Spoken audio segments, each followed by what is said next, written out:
Known as public enemy number one, John Dillinger was arguably the most famous of all U.S. bank robbers. In my opinion, John Dillinger was the rock star of gangsters.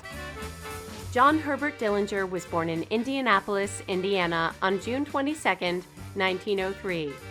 After stealing a car in 1923, Dillinger evaded capture by skipping town and joining the Navy. He deserted 5 months later and returned home to marry Beryl Ethel Hovius in April 1924.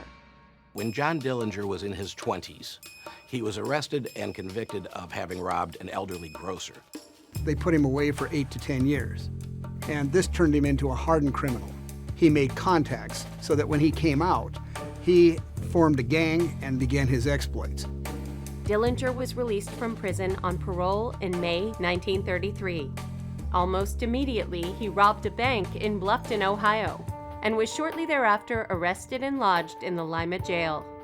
John Dillinger had at one time helped 5 friends escape from Indiana State Prison.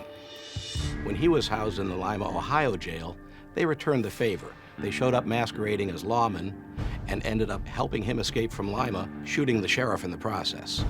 Once free, Dillinger and his gang robbed several police arsenals to beef up their firepower, and then embarked on a 3-month bank robbing spree that terrorized the Midwest. Dillinger's gang was different from other bank robbing gangs because they were very meticulous in their preparation.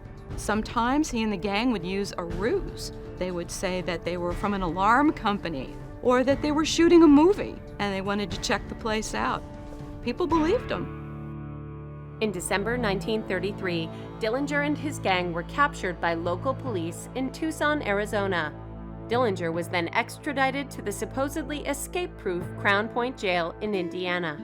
He took a piece of wood and a razor, carved the wood into what looked like a gun, and he colored it with black shoe polish. He used this to get past about a dozen guards and into a sheriff's car where he sped away. Dillinger escaped across the state line, a federal crime, and this brought J. Edgar Hoover into the situation with what later became known as the Federal Bureau of Investigation.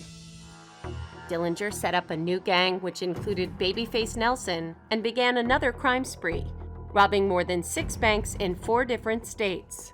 By the summer of 1934, the FBI had labeled John Dillinger public enemy number 1 and put a $10,000 reward on his head.